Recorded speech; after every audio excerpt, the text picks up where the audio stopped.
Marcos capítulo 1, versículos 9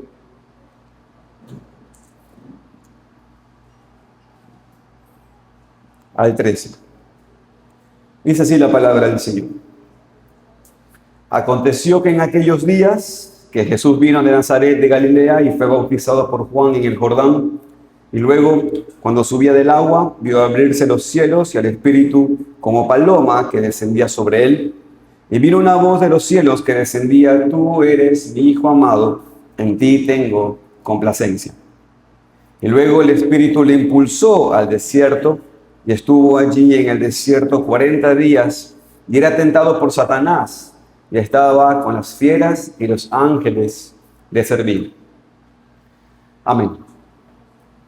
Nuestro Señor Jesucristo, quien es el tema de este libro, el tema de este evangelio, es una persona que verdaderamente vale la pena estudiar, una persona que queremos conocer más y más cada día, amar y más cada día. Y este principio del evangelio de Jesucristo, el Hijo de Dios, que encontramos en estas páginas de nuestras Biblias, es una historia maravillosa, es una historia importante para cada hijo de Dios, especialmente cuando estamos pasando por tiempos de dificultad y sufrimiento. Porque el Evangelio de Marcos, o mejor dicho, Marcos, escribe este libro con un énfasis en la humanidad de Cristo. Él es el Hijo de Dios, es Dios mismo, pero vino en cumplimiento del tiempo, vino para servir y para sufrir, así como nosotros. Él no vino en la gloria de su deidad para controlar todo, reinar sobre todos, aunque esto es lo que va a suceder de manera plena en su segunda venida, pero vino en forma humana, vino en carne humana, nació como bebé y después sufrió y sirvió toda su vida hasta su muerte, hasta el gran sacrificio ahí en su muerte en la cruz por su pueblo.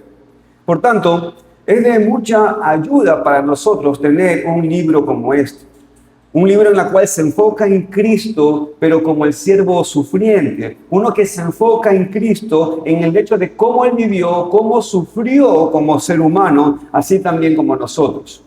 Porque, hermanos, honestamente, puede ser muy difícil para nosotros si realmente creer que Cristo era como nosotros. Muchas veces tenemos la tentación de decir, pero era Dios.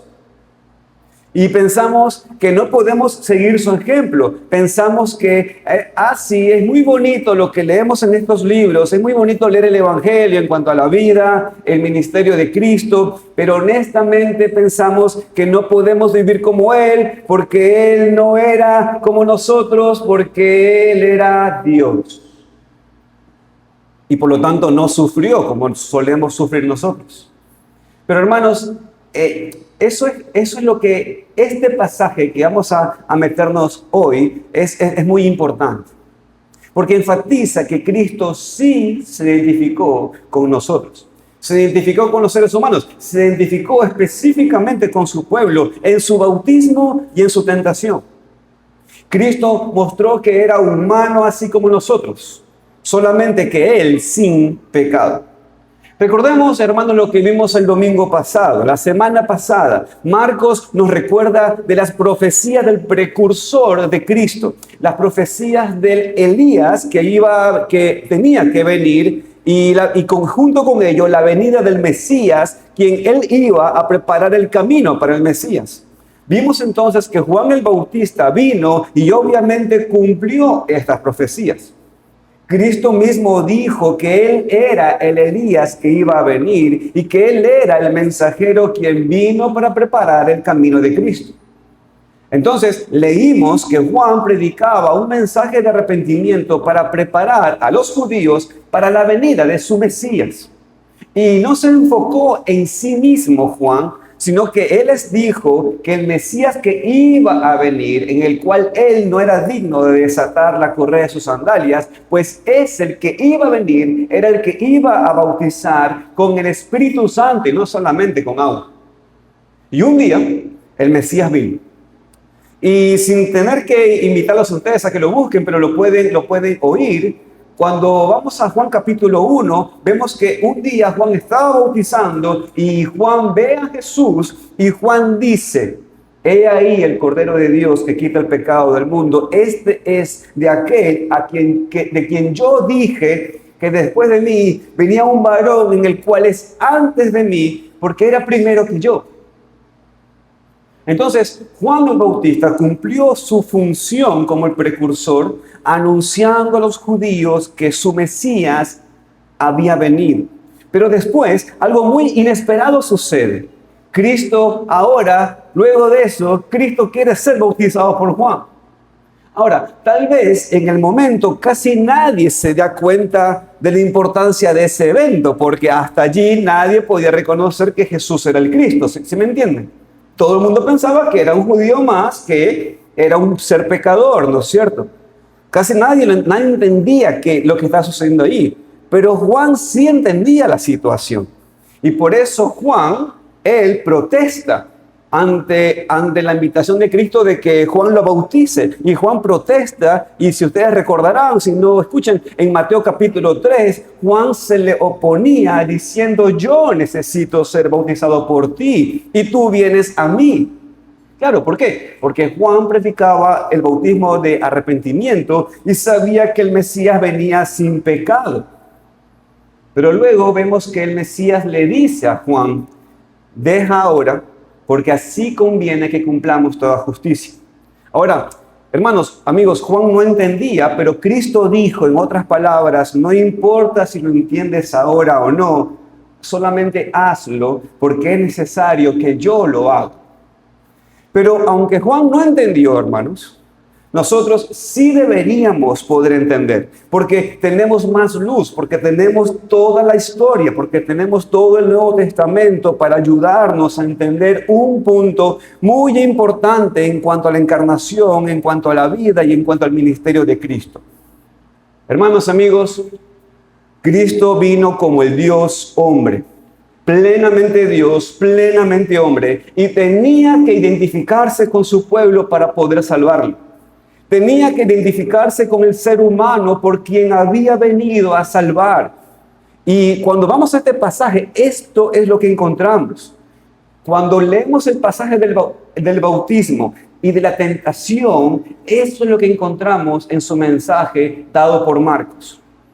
Porque el bautismo, más que cualquier otra cosa, es un símbolo de identificación. Y escúchenme, hermanos. Puede ser que al día de hoy, después de casi 2000 años, puede ser que al día de hoy se pierda el entendimiento más esencial debido a los debates en cuanto al tema del bautismo, que con agua, que esparciendo, que los sujetos al bautismo, que la manera del bautismo. Y producto de eso puede ser que nos perdamos lo esencial del significado. Pero mis queridos hermanos, el bautismo como esencia significa una sola cosa: identificación. Cuando usted arranca un trabajo, cuando usted juega un nuevo equipo, ¿qué le hacen a usted? Vamos a bautizarlo. Y entonces hay un evento de bautizo allí, no sé, en su trabajo. A lo mejor tiene que ver solamente con ir a comer. Los que juegan fútbol, los que hacen un deporte, normalmente pasa que cuando juegan un equipo y van a arrancar su primera actuación, los pelan o le hacen cortes medios raros. ¿Por qué? Porque es su bautizo. Pero eso significa una cosa: esa persona se está identificando con el lugar. El bautismo en esencia significa identificación. Y en este caso es la identificación con Dios, o sea, con Cristo en la salvación. Pero aquí, hermanos, o sea, eso es lo que los hombres intentaban hacer. Pero aquí puntualmente Cristo, cuando Él se está bautizando, Él está diciendo una cosa: yo me quiero identificar con mi pueblo. Yo me quiero identificar con mi pueblo. Yo, siendo Dios, me quiero identificar con la raza humana. No fue bautizado Cristo porque tenía pecado, sino que fue bautizado para identificarse con nosotros, seres humanos pecaminosos por quienes venía a salvar. Entonces, esto es obviamente el tema de este pasaje según Marcos, y por eso es importante enfatizar Si ustedes se dan cuenta, hermanos, y ya lo vamos a desarrollar, cuando hablamos del bautismo de Cristo, según Marcos, y cuando hablamos de la tentación que Cristo sufrió, según Marcos, son dos líneas, ¿se dan cuenta? Son dos líneas. Pero hay una razón, porque Marcos tiene un propósito cuando solamente menciona estas dos líneas. Y el propósito es esto. Él quiere que todos nosotros nos demos cuenta que Cristo vino a identificarse con nosotros. En su bautismo y en la tentación que tuvo en el desierto, Él quiso identificarse con los pecadores a quien vino a salvar. Dicho de otra manera, hermanos, el siervo sufriente identificándose con su pueblo en el bautismo y en la tentación. Y como vamos a ver entonces, esta identificación no es algo solamente teórico y nada más, sino que es muy importante para nuestra salvación. Cristo tenía que identificarse con nosotros, su pueblo pecaminoso, para poder salvarnos de nuestros pecados. Así que, con todo esto es lo que yo les propongo en esta predicación. Esta es mi propuesta. El siervo sufriente se identificó con su pueblo en el bautismo y en la tentación. Se lo puedo decir de otra manera. Cristo fue bautizado y tentado en el desierto para mostrar su identificación con los pecadores por quienes vino a salvar. Con esa propuesta, este es el título de esta predicación, como usted ve en el bosquejo, el siervo sufriente, el Hijo de Dios, identificado con los pecadores. Y bajo ese título quiero mencionar dos puntos. En primer lugar, la identificación del siervo sufriente con su pueblo en el bautismo, versículos 9 y 11. Y la identificación del siervo sufriente con su pueblo en la tentación, versículos 2 y 3. Luego de eso, hermanos, les daré unas aplicaciones al texto y una conclusión. ¿Ok? Así que oremos al Señor para que podamos entonces, en primer lugar, que yo no lo estropee el texto y que podamos extraer todo lo que el Espíritu Santo tiene para decirnos. ¿Ok? Oremos. Bendito Señor, te alabamos, Padre, porque nuestro Cristo ganó evangelistas para la edificación de la iglesia. Y aquí los tenemos. O sea, esos dones con la cual la iglesia se funda y se sostiene, podemos tomar esa herencia, la tenemos aquí en las Escrituras. Y Señor, te alabamos, oh Padre, por la gran bendición de acercarnos a ese mensaje de nuestro Cristo. Pero Señor, te queremos rogar que tú tengas misericordia de nosotros, en que yo no tenga que estropear lo que tu palabra dice tan claro.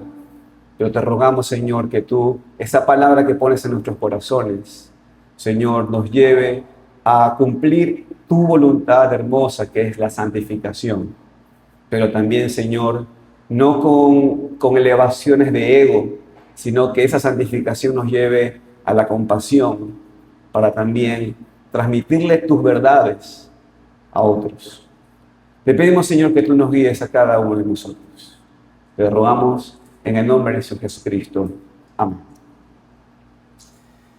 En primer lugar, hermanos, vamos a encontrar aquí la identificación del siervo sufriente por medio de su bautismo. Y Marcos, hermanos, si ustedes se dan cuenta, no nos da muchos detalles en cuanto al bautismo de Cristo. No nos dice por qué Cristo vino para ser bautizado, no registra lo que ya vimos en el libro de Mateo, el hecho de que Juan protestó porque no entendía por qué Cristo quería recibir un bautismo de arrepentimiento cuando Cristo nunca había pecado. Pero vemos claramente que Cristo necesitaba identificarse con nosotros, su pueblo, como lo había hecho en su encarnación y nacimiento, como lo hizo aquí y como lo hizo a través de su ministerio y toda su vida hasta la cruz, cuando experimentó la muerte por nosotros.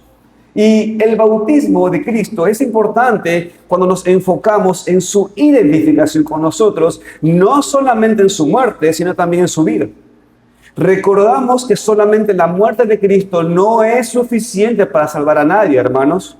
También es absolutamente esencial la vida de Cristo, la vida perfecta de Cristo, esa vida sin pecado, porque es esa vida sin pecado, esa rectitud moral, es la que el Señor imputa a los que ponen la fe en Él. Y cuando Cristo entonces fue bautizado, dijo a Juan que lo hacía para cumplir toda justicia. Que esto es importante, ¿saben por qué? Porque es su justicia imputada a los que salvan. Su justicia perfecta aplicada a todos los que ponen su fe en Él. Por eso, hermanos, Cristo fue bautizado. No era un pecador, pero Él quería someterse al bautismo para identificarse con la humanidad pecaminosa, para cumplir toda justicia, para poder aplicar esta justicia a nuestra cuenta y salvarnos de nuestros pecados. Entonces, hermanos, Jesús fue bautizado por Juan en el Jordán y después dice el texto, fíjese, dice que y luego o inmediatamente, dice el texto, que cuando subía del agua vio abrirse los cielos y al Espíritu como paloma que desciende sobre él y una voz de los cielos que decía, tú eres mi Hijo amado, en ti tengo complacencia. Y hermanos, esta parte es sumamente importante porque muestra claramente que Cristo entonces hizo lo correcto en ser bautizado. ¿Se dan cuenta? Recibió la aprobación del Padre, recibió la llenura del Espíritu Santo para su ministerio. El Espíritu Santo descendió del cielo en forma de paloma, no mostrando por primera vez que Cristo iba a temer el Espíritu Santo, no, porque el Espíritu Santo, ¿no es cierto?, el Padre y Cristo es un solo Dios, sino que el Espíritu Santo lo que hacía era que señalaba a este hombre, a Jesús, de manera especial para su ministerio público que iba a iniciar en ese momento. Y después, Cristo no solamente recibió esta señal visible, sino que ahora viene ese sello de aprobación verbal por parte de su Padre, quien dijo, según el texto, dijo el Padre, tú eres mi Hijo amado, en quien tengo complacencia. En ti tengo complacencia. El Padre quería mostrar su amor para con su Hijo en este momento tan importante, en este momento cuando se identificaba con su pueblo. Y hermanos, por supuesto, el bautismo de Cristo es una de las más grandes pruebas de la doctrina bíblica que nosotros sostenemos y en la cual está nuestra paz. ¿Saben cuál es la doctrina bíblica en la cual está toda nuestra paz? Todo nuestro bienestar en la Trinidad. La doctrina de la Trinidad de Dios. Aquí vemos entonces este hermoso pasaje donde Dios el Padre está hablando, Dios el Hijo está siendo bautizado, Dios el Espíritu Santo está descendiendo allí en forma descendiendo como paloma. Entonces, este pasaje claramente destruye la herejía de que hay un Dios en tres modos. A veces manifestándose como Padre, a veces manifestándose como Hijo, a veces manifestándose como Espíritu Santo. No. Aquí vemos las tres personas de la Trinidad en el mismo escenario, cada uno cumpliendo su propia parte, y creemos en un Dios entonces en tres personas, Padre, Hijo y Espíritu Santo. Pero después de eso, después de ver el bautismo de Cristo, inmediatamente vemos ¿qué cosa? La tentación de Cristo. Y esto me lleva a la segunda parte del sermón y última parte. Vemos aquí la identificación del siervo sufriente con su pueblo en la tentación. Como ustedes pueden ver, literalmente es inmediato, dice el texto, miren lo que dice el texto. Y luego el Espíritu le impulsó al desierto. Dice el texto luego o inmediatamente, la siguiente cosa que sucedió después de que Cristo se identificó con su pueblo en el bautismo, era la tentación en el desierto por Satanás. Ahora, hermanos, antes de considerar el tema de las tentaciones brevemente, necesitamos entender dos cosas, y yo quiero que usted me preste mucha atención aquí. En primer lugar, tenemos que entender la relación entre este evento y el evento anterior. No son dos cosas o dos eventos que no están relacionados, sino que son dos eventos que cumplen la misma meta. Hermanos, escúchenme, según Marcos. Porque cuando vamos a los otros evangelios, vemos que los otros evangelistas desarrollan más el tema del bautismo. Vemos que los otros evangelistas desarrollan más el tema de la tentación. Y aunque en conjunto estos dos tienen que ver con una sola cosa, ¿qué cosa? La identificación del Cristo con su pueblo, Marcos es puntual. Marcos es puntual. Marcos nos está diciendo el Verbo, el Cristo, el Hijo de Dios se identifica con nosotros. Y ahora no solamente les muestro el tema del bautismo, también les muestro el tema de la tentación por Satanás. Vemos aquí entonces esa identificación del siervo sufriente con su pueblo. Así como nosotros somos tentados, hermanos, Cristo iba a ser tentado y mucho más.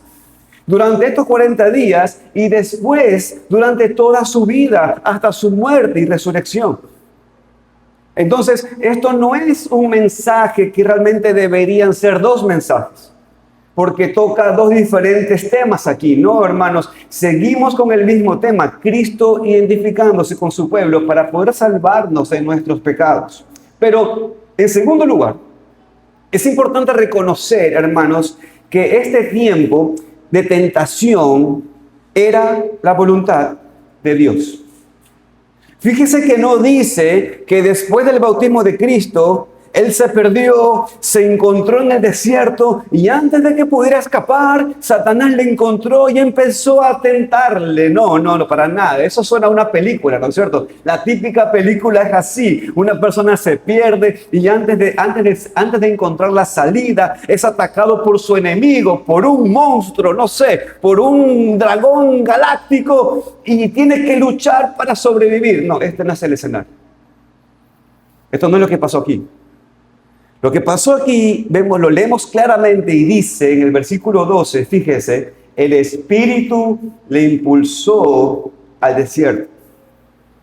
Como ustedes pueden ver, esto era parte del plan de Dios, esto era necesario para que el Cristo sea tentado en todo como nosotros, pero sin pecado. Hermanos, escúcheme, esto que leemos aquí era la voluntad de Dios. Era la voluntad de Dios que el Cristo se identifique con su pueblo por medio de este tiempo de tentación en el desierto.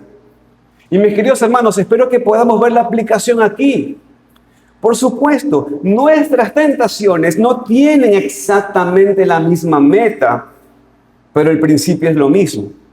Hay momentos cuando estamos en un lugar desierto, somos atacados por el enemigo, pero no es porque Dios perdió el control, no es que nos perdimos y nos encontramos en el desierto, no. Hermanos, muchas veces, algunas veces, el Espíritu de Dios nos impulsó al lugar de la prueba. Muchas veces pasa así. Y todo para nuestro bien, todo para nuestra santificación. Hermanos, nuestras pruebas y nuestras tentaciones no están fuera del control de Dios. Él nos permite pasar por tiempos así para su gloria y para nuestro bien.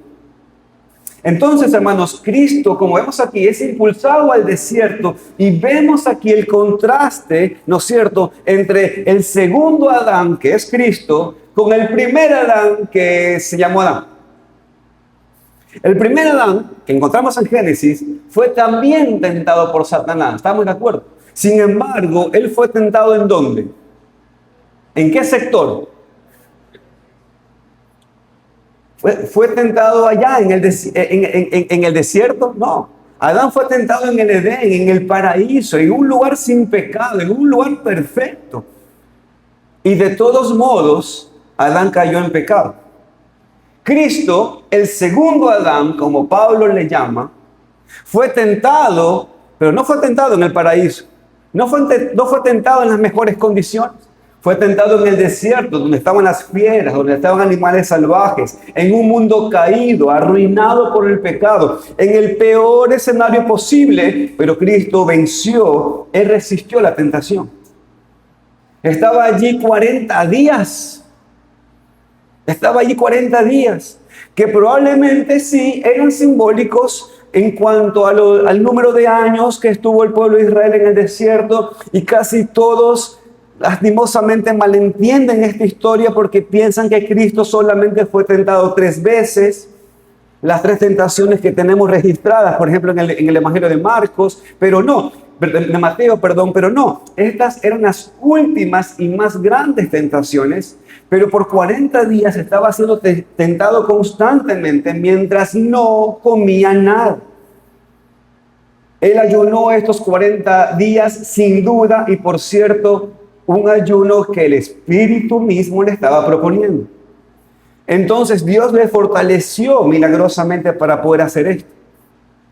Hermanos, pero el punto que no quiero que nos perdamos es que humanamente hablando, Cristo, hermanos, escúcheme, estaba en una posición más débil, en el punto más débil posible cuando Satanás vino con esas últimas 3 tentaciones. Y cuando lo leemos así, esto nos ayuda a entender el por qué, como vamos a ver que nosotros tenemos que resistir la tentación en la misma manera que Cristo, porque hermanos, nosotros nunca vamos a estar más débiles emocional, ni mental, ni físicamente que Cristo. Y esto tenemos que reconocerlo. Esta es la razón por la cual el Espíritu lo puso en esa situación a Cristo. Ninguno de nosotros vamos a estar en una situación mucho más difícil de la que Él vivió. Y por lo tanto, hermanos, ya vayamos entendiendo eso. Eso significa que nuestro Cristo nos puede entender. Usted, sí o no, que normalmente decimos cuando pasamos por una prueba, ¿no es cierto? Pasamos por una prueba y decimos, Cristian, es que tú no me puedes entender porque tú no sabes lo que yo he vivido. Esa es la típica frase, ¿no es cierto? Ya, ahora escuchen. Cristo lo vivió. Lo vivió. En peores situaciones que la que nosotros tenemos. Él, por lo tanto, Él puede entender. Entonces, aquí vemos la primera tentación. Si usted recuerda, en Mateo capítulo 4, vemos que Satanás le dice a Cristo, si eres hijo de Dios, di que estas piedras se conviertan en pan. ¿Se acuerdan? Es solamente con el entendimiento de que Cristo había ayunado 40 días, que literalmente iba a morir de hambre si no comía muy pronto, es que entonces podemos entender la fuerza de esta tentación. La tentación tenía que ver entonces con una necesidad física real que Cristo estaba teniendo en este tiempo. Ahora, ¿por qué era tentación? Esa es una pregunta importante. ¿Por qué Cristo no podía cambiar las piedras en pan? La Biblia lo dice claramente. Porque el Espíritu lo llevó al desierto para que tenga ese tiempo de ayuno. La tentación no tenía que ver tanto con sus necesidades físicas, sino que era una tentación para no confiar en Dios, para intentar proveer por sus propias necesidades fuera de la voluntad de su Padre. Y por eso Cristo resistió y dijo, escrito está, no solo de pan vivirá el hombre, sino de toda palabra que sale de la boca de Dios. Hermanos, en otras palabras, el Señor está diciendo, no solamente de pan vivirá el hombre también vive de la voluntad de Dios. Cristo dijo, no voy a hacer nada fuera de la voluntad de mi Padre, porque hay algo más importante que la comida, algo más importante que mis necesidades físicas. Lo que es más importante es que yo haga la voluntad de mi Padre. Y por lo tanto, hermanos, nosotros tenemos que aprender de esto. Así que yo les pregunto, ¿nosotros podemos decir lo mismo? Que hay algo más importante que la comida o que la bebida, que el trabajo, que cualquier cosa temporal y física, que la voluntad de Dios. Podemos decir lo mismo, hermanos. Esta misma tentación, hermanos, es muy fuerte para nosotros, porque aún en el ministerio de Cristo, después que Él alimentó a la multitud, ¿usted se acuerda de ese pasaje?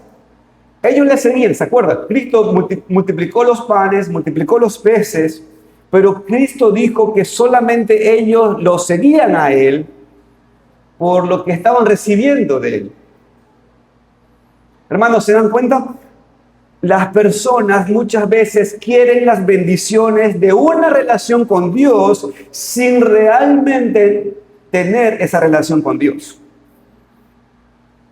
Las personas quieren ser bendecidas por Dios, pero no les importa la voluntad de Dios. Quieren ser bendecidos por Dios, pero no les importa conocer a Dios. O muchas veces queremos proveer lo que pensamos que necesitamos, en vez de consultar a Dios y su voluntad, y en vez de esperar en su tiempo, salimos de esa voluntad que Dios nos ha puesto, ya hacemos intercambios fuera de la voluntad de Dios. Ahora, en la segunda tentación, usted recuerda, está en Mateo 4, Satanás tienta a Cristo a que se eche abajo desde el pináculo del templo, confiando en que Dios iba a preservar su vida. Pero aquí Cristo también reconoce el problema. El problema, Cristo lo dice, ¿no? Hey, no debemos tentar a Dios, dice Cristo a Satanás. Y luego Satanás aún se acuerda, aún cita la palabra, cita la Biblia, ¿no es cierto?, para esta tentación. Satanás la cita mal y la cita fuera de contexto. La promesa de Dios es que Él va a sostener a su pueblo en sus justos caminos, es decir, cuando se hace la voluntad del Señor. Por lo tanto, no tiene nada que ver con arriesgar la vida y esperar que Dios ayude. Jesús respondió otra vez ahí en la Escritura, dice, escrito también está, no tentarás al Señor tu Dios. Y por lo tanto, esa es la respuesta correcta. Pero hermanos, nosotros tenemos que preguntarnos. Nosotros muchas veces ponemos a prueba a Dios. Ahora, déjenme volver a explicar esto que muchas veces lo hemos hablado. Hermanos, Dios no tiene ningún problema de que nosotros pongamos a prueba a Dios. Pero Él quiere que lo pongamos a prueba según su palabra. No según lo que Él no ha dicho en su palabra. ¿Se entiende? Él no tiene problema que lo probemos. Cuando no lo probamos según la palabra, estamos tentando a Dios. Y ese es el punto aquí. Entonces la pregunta es, entendiendo este contraste, ¿no es cierto?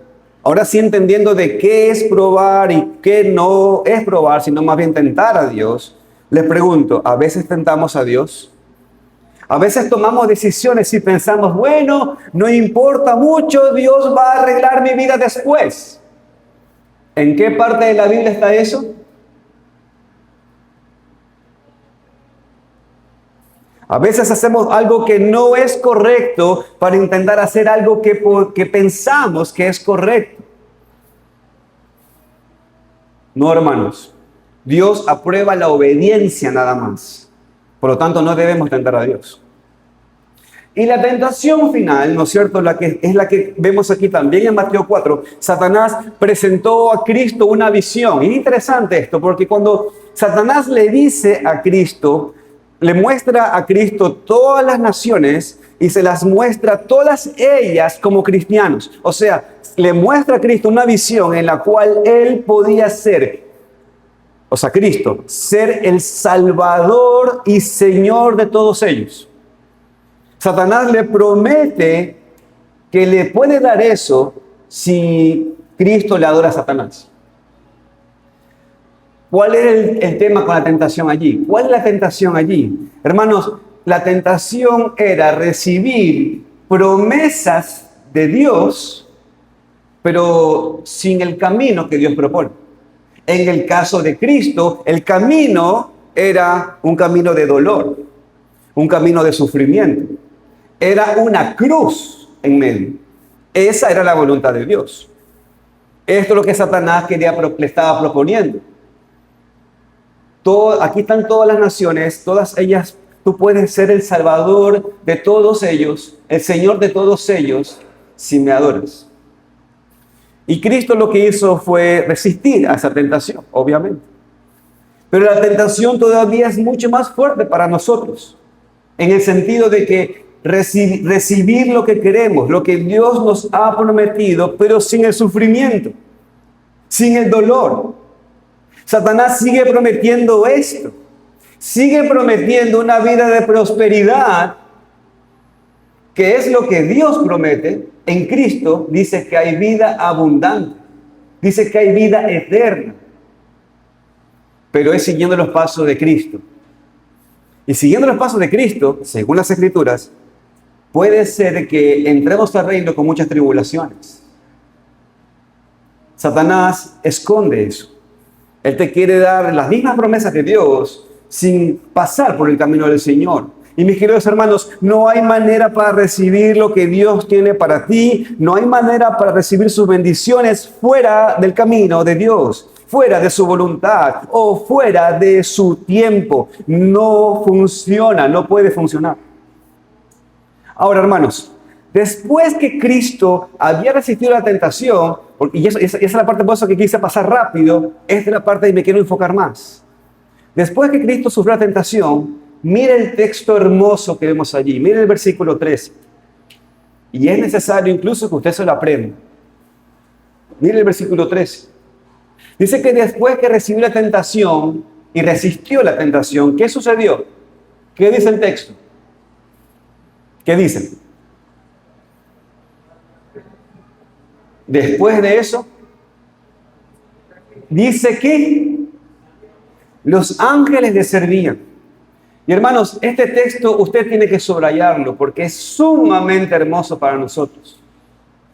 Aquí tenemos que entender dos cosas aquí. En primer lugar, que en su tiempo de más grande tentación, Cristo necesitó la ayuda de su Padre. Era plenamente hombre, está diciendo este texto. Era exactamente como nosotros, pero sin pecado. ¿Y sabe qué es lo que nos dice este texto? Que Dios no dejó a su Hijo, sino que como leemos, Dios lo fortaleció. Y en este caso me envió ángeles. Y hermanos, escúchenme, Dios tampoco nos deja solos. Nosotros tenemos algo mucho mejor. Tenemos al Espíritu Santo. Tenemos al Espíritu en nuestros corazones, tenemos la unión con Cristo, tenemos acceso a Dios en oración siempre, con Cristo nuestro intercesor. Tenemos la iglesia local, que no parecemos ángeles por la manera como comemos, porque si no, no voláramos. Pero tenemos a la iglesia local, tenemos el cuerpo de Cristo, no estamos solos. Y hermanos, eso es una realidad. Pero en segundo lugar, la tentación de Cristo, hermanos, y esto también hay que entender, no paró en este momento. En Lucas leemos que después de este escenario que acabamos de ver, Satanás se apartó de él, pero por un rato, por un momento, dice Lucas. La tentación nunca cesó hasta que Cristo muriera. Pero tampoco cesó la fortaleza del Señor, del Padre. Hermanos, desde su bautismo, el Espíritu Santo le llenó para que hiciera la obra del Padre, para que viviera perfectamente y muriera en la cruz.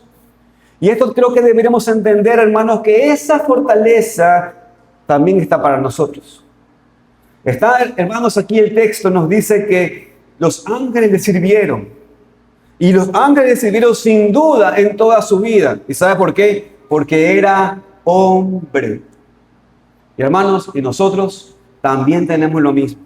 Tenemos esa protección de Dios y esa fortaleza de nuestro Señor. Esto, hermanos, es lo que pasó en la tentación de Cristo. Ahora, yo quiero su atención, porque aquí es donde ahora vamos a ir entendiendo el propósito de Marcos. Escúchenme. ¿Usted se acuerda a quiénes Marcos escribió este evangelio? ¿Se acuerdan quiénes eran? Eran cristianos que estaban en Roma y que estaban sufriendo una fuerte persecución.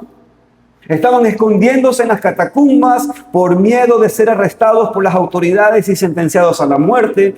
Y por lo tanto, hermanos, este evangelio sin duda le estaba dando ánimo, porque podían darse cuenta que no importaba la persecución que estaban sufriendo, Cristo ya había sufrido lo mismo y él entendía y podían ellos entonces sufrir con Cristo con la plena confianza de que él no los va a abandonar. Ellos entonces, en medio de esa situación, podían resistir la tentación de la misma manera que Cristo la resistió. Porque tenían los mismos elementos que Cristo tuvo para resistir la tentación. Habiendo dicho esto, hermanos, permítanme ahora darles unas aplicaciones de este texto. Vamos a aplicar lo que hemos oído. En primer lugar, hermanos, podemos resistir la tentación. Así como Cristo porque Él tomó nuestra naturaleza, se encarnó, Él se identificó con nosotros en su bautismo y en su tentación. Y otra vez, hermanos, quiero enfatizar el punto de este pasaje. No es solamente que Cristo fue bautizado y tentado. No, escúchame. El énfasis de Marcos es enseñarnos que Cristo hizo esto para identificarse con nosotros. Por eso sí podemos seguir su ejemplo. Por eso sí podemos resistir la tentación. Aun cuando somos débiles, aun cuando estamos sufriendo. Y aún más prácticamente, Cristo nos enseña cómo podemos resistir la tentación. La pregunta es ¿cómo?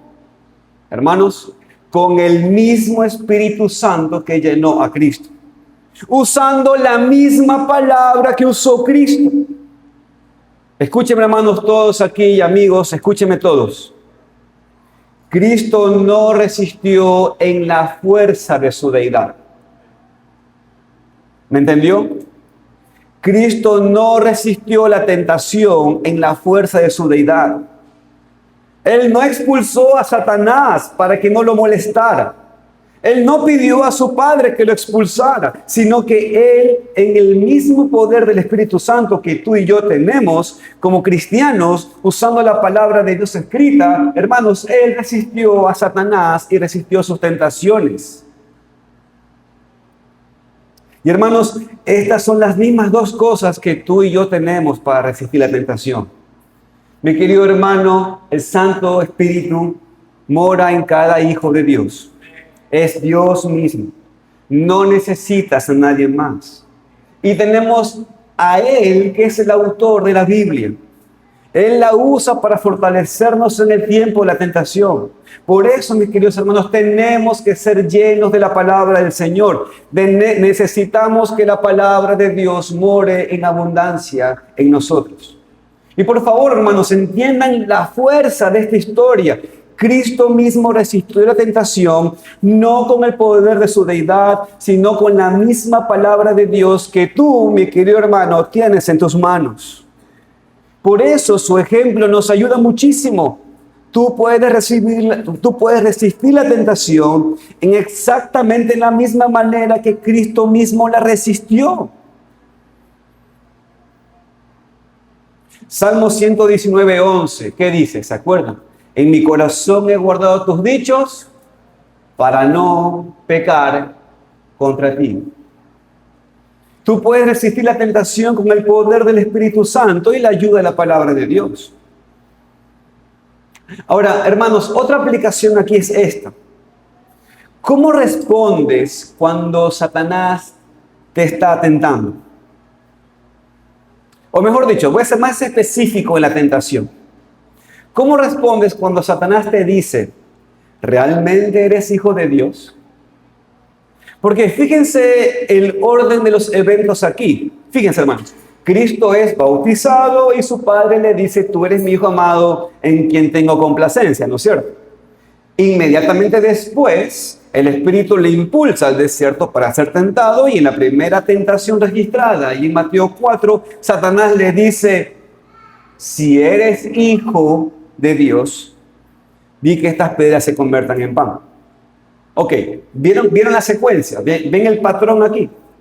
Lo que le quiero decir es, Satanás no ha cambiado en sus formas de tentar.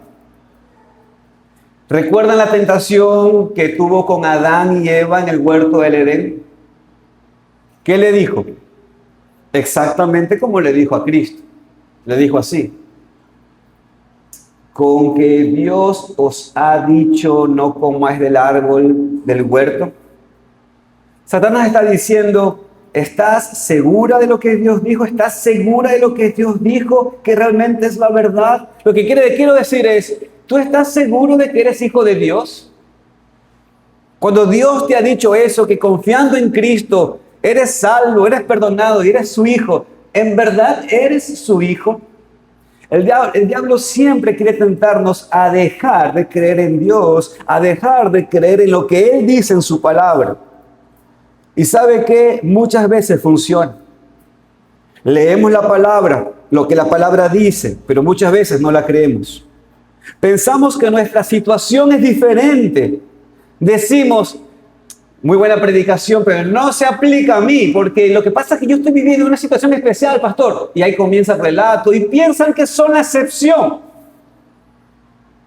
Y cuando piensas así, es porque has escuchado a Satanás mientras se está predicando la palabra y te está diciendo, está bonita la estructura de la predicación, todo es sana doctrina, todo bien, pero no se aplica a tu vida, ñaño, porque no es lo mismo, tu situación es diferente. Y muchas veces nos comemos esa verdad. Y una de las dudas que Satanás le encanta poner en el cristiano es, ¿realmente eres hijo de Dios? Te suele tentar diciendo, mira, con tal pecado, ¿realmente crees que eres hijo de Dios? Te suele decir, habiendo hecho esto, habiendo dicho esto, ¿en verdad quieres seguir creyendo que Dios te ama y te ha salvado? Entonces, ¿qué deberías hacer cuando Satanás te tienta así? ¿Sabe lo que la mayoría hace? Se esfuerza en un pacto de justicia y comienza a verse al espejo y comienza a ver sus obras de justicia. Y si encuentra obras de justicia, encuentra entonces de que Dios lo está cambiando. Pero hermanos, eso no es lo primero que tenemos que hacer.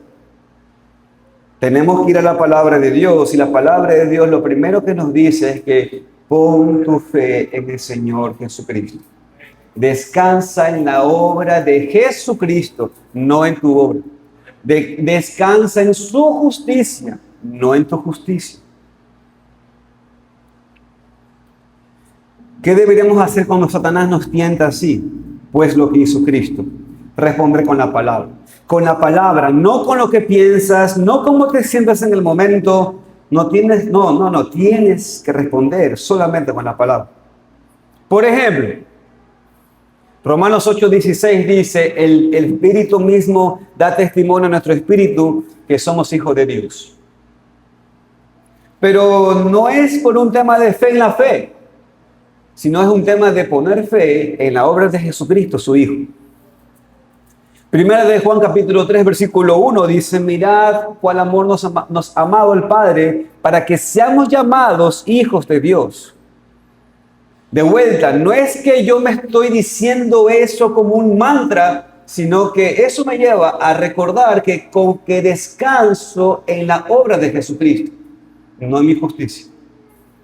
O primera de Juan 3:20 que dice, pues si nuestro corazón nos reprende, mayor que nuestro corazón es Dios y Él sabe todas las cosas. Lo que significa es, sí, hermano, escúchame, muchas veces nuestro corazón nos dice que no somos hijos de Dios. Pero hay un mayor testimonio que nuestro corazón. ¿Saben cuál es? La obra de Jesucristo.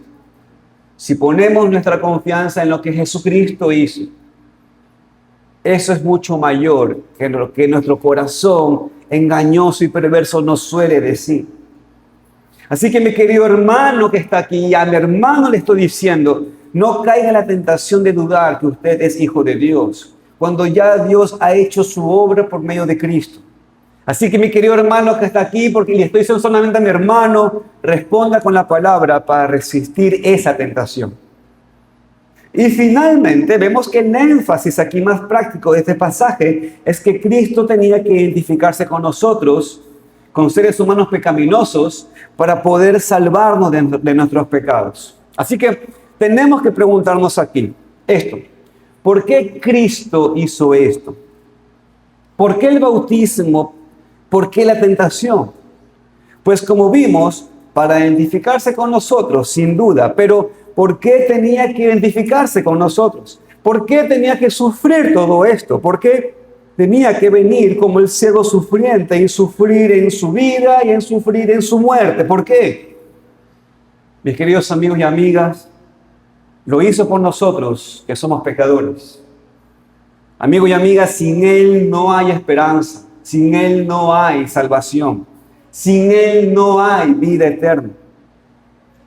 Todo lo que Cristo hizo, lo hizo por hombres y mujeres pecadores. Y para ser muy directo y práctico, no por todos nosotros, Cristo no vino para los justos. Cristo no vino para los que piensan que no lo necesitan. Él dijo, no he venido a llamar a justos, sino a pecadores al arrepentimiento.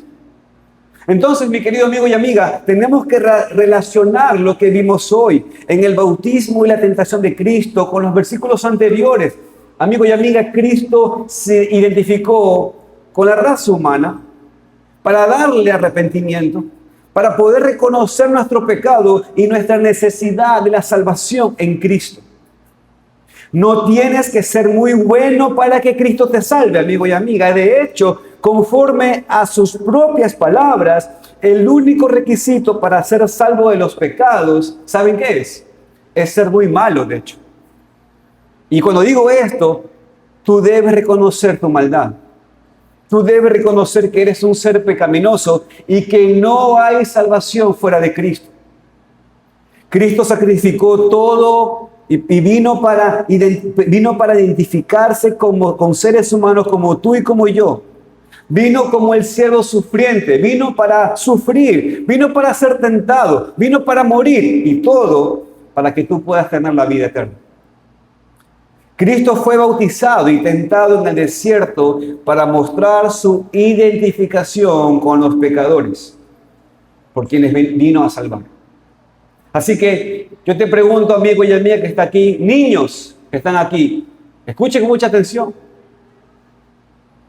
¿Has sido salvo de la condena de tus pecados? ¿Has sido salvo de la condena de tus pecados? ¿Has reconocido tus pecados y has rogado a Dios por su salvación en el infierno? Entonces, si lo has hecho, eres hijo de Dios. Cristo entonces ha hecho su obra por ti.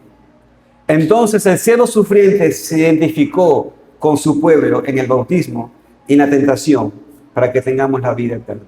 Amén. Como conclusión, mis queridos hermanos, el siervo sufriente se identificó con su pueblo en el bautismo y en la tentación.